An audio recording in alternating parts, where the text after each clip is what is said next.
Just want to, number one, my thoughts and prayers to a great family in Rhode Island, the Campanella family, who at the beginning of this week, his son Nicholas Campanella lost his battle with leukemia.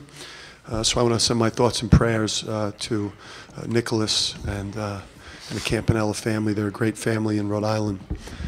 It's always, it's always a great challenge to play, VCU.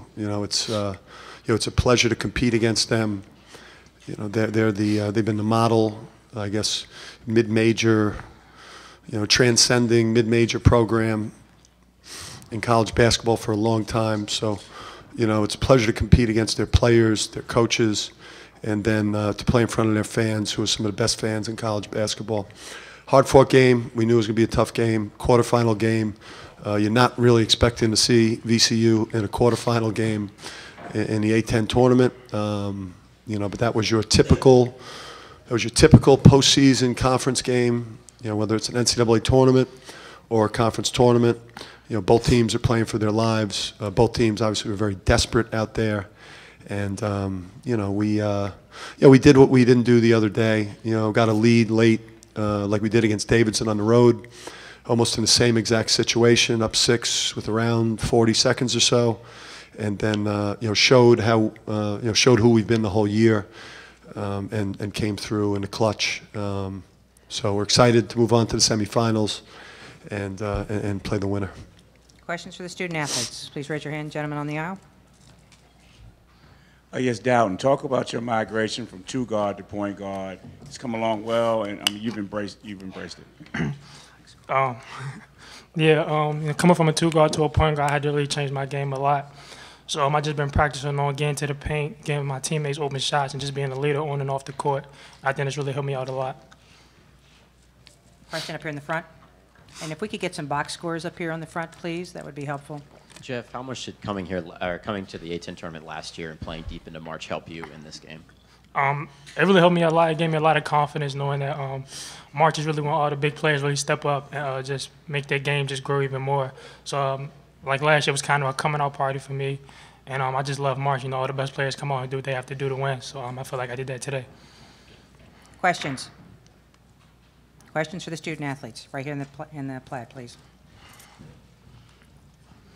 This is for Jeff. It seemed like VCU was, kind of continuously making comebacks as you guys were building leads. How were you guys able to kind of stay calm as they were able to gain momentum, get the crowd behind them? Confidence, patience. My teammates were able to hit open shots, big shots. I know Jerry hit a big tough 3. Stan hit a 3 in the corner. Fats hit a 3 also too, and then we just hit free throws. EC came down, hit 2 clutch free throws. Jerry once again hit free throws. So we were just making plays. We did what we didn't do last game, and that was close it out. Yes, sir. VCU first half used a 2-3 zone there. What maybe adjustments did you talk about at halftime to make in that come in the second half, and how'd you kind of adjust to that? Yeah. We just wanted to attack it the first half.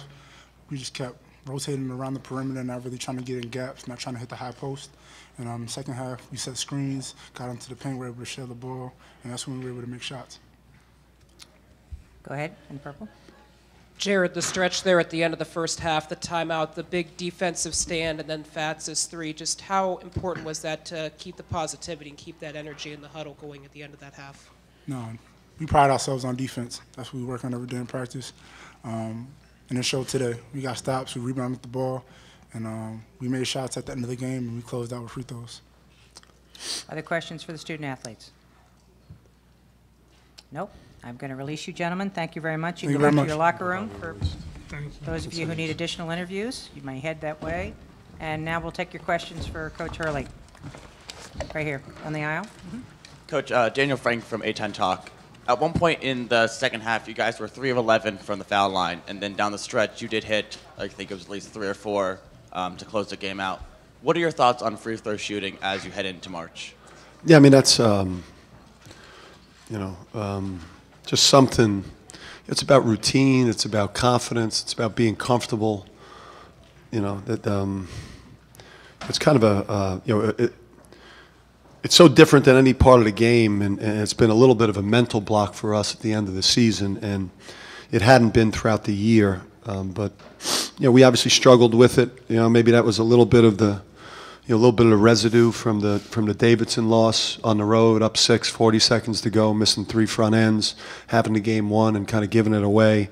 So I wasn't feeling pretty good about about shooting free throws into that last minute. But these guys have had an amazing season, and they showed their character. And I think that we'll be a different free throw shooting team tomorrow because of the success that we had late.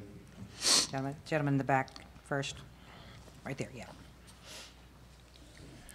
Coach, to piggyback on the zone question, I think they threw it out 6:45 in the first. It was narrow up front, kind of choked you off. You spread it in the second half. Talk about the importance of creating those passing and driving lanes by physically spreading it.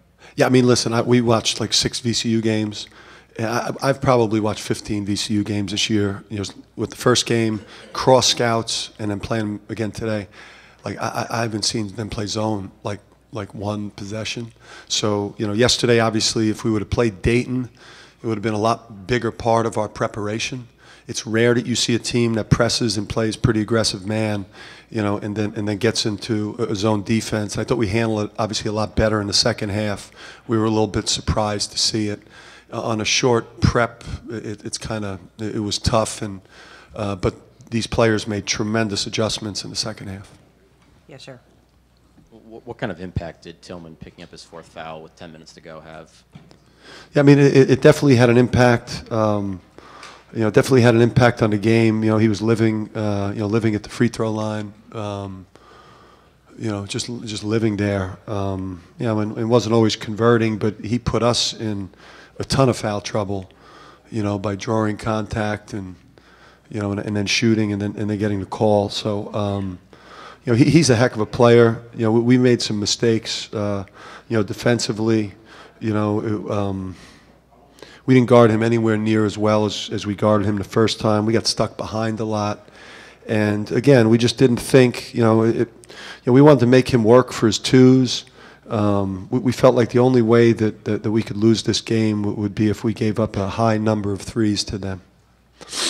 Got a question here, and then we'll take the last gentleman over there.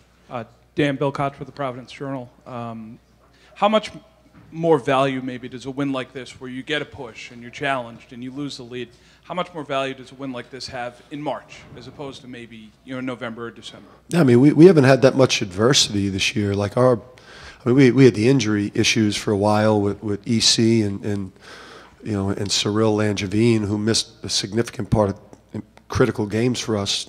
But we haven't really had like adversity in terms of like losing 2 in a row and having to respond, and then losing 2 in a row and then having to respond against VCU in DC, with a ton of pressure on you to bounce back and show who you are.